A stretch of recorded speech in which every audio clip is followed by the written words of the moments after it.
பிரியமானவர்களே, இந்த ஜூலை மாதத்தில் ஏசப்பா நம்ம கொடுக்குற வாக்குத்தத்த வசனம்னு கேட்டிங்கன்னா, ஏசாயா 54:17ங்க. உனக்கு விரோதமாக உருவாக்கப்படுகிற எந்த ஆயுதமும் வாய்க்காதே போகும்னு ஆண்டவர் சொல்கிறாருங்க. அப்படின்னா என்னென்னு கேட்டிங்கன்னா, நமக்கு இந்த பூமியில் நிறையா சத்துருக்கள் இருக்கலாம். இது நாங்கள் மனுஷர்கள் நமக்கு சத்துருக்கள் இல்லாமல் இருந்தால் கூட பிசாசு என்ன செய்யறாங்கன்னா மனுஷர் மூலமாக தான் கிரியை செய்கிறான். அப்படி தானேங்க. அதனால் மனுஷர்கள் நமக்கு சத்துருக்களாக மாறிடுறாங்க. இப்போ இந்த சூழ்நிலையில் என்ன செய்கிறாங்கன்னா, நமக்கு சத்துருக்களாக இருக்கிறவங்க நம்முடைய முன்னேற்றத்துக்கு தடையாக பல மாஸ்டர் பிளான்கள் பண்ணுறாங்க. அப்படி தானேங்க. இவங்களை முன்னேற விடக்கூடாதுன்னு சொல்லி உட்காந்து என்னென்ன தனி ரூம் போட்டெல்லாம் யோசிப்பாங்க. அப்படி தானேங்க. எதில் இவங்களை தடை பண்ணலாம், எதில் இவங்களை கெடுத்து போடலாம், எப்படி இவங்க குடும்பத்தில் குழப்பத்தை உண்டு பண்ணலாம், இதெல்லாம் செய்கிறாங்கல்ல.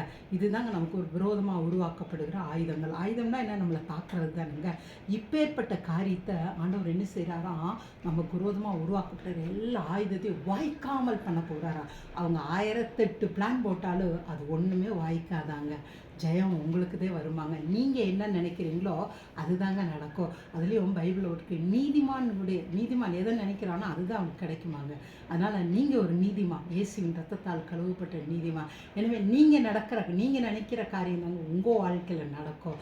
எனவே ஏசப்பா கொடுத்த இந்த வாக்கு தத்தத்தை ரிசீவ் பண்ணுங்கள். உங்களுக்கு விரோதமாக பிசாசும் சரி, பிசாசின் ஜனங்களும் சரி போடுகிற எல்லா மாஸ்டர் பிளான்லையும் கடவுள் இந்த மாதம் உடைத்து போகிறத பாருங்கள். அது மட்டும் இல்லைங்க, உங்கள் சரீரத்தில் வியாதி கூட உங்களுக்கு எதிரான ஒரு ஆயுதமாக இருக்கலாம். அதையும் இந்த மாதம் ஆண்டவர் அகற்றி போடுவார்.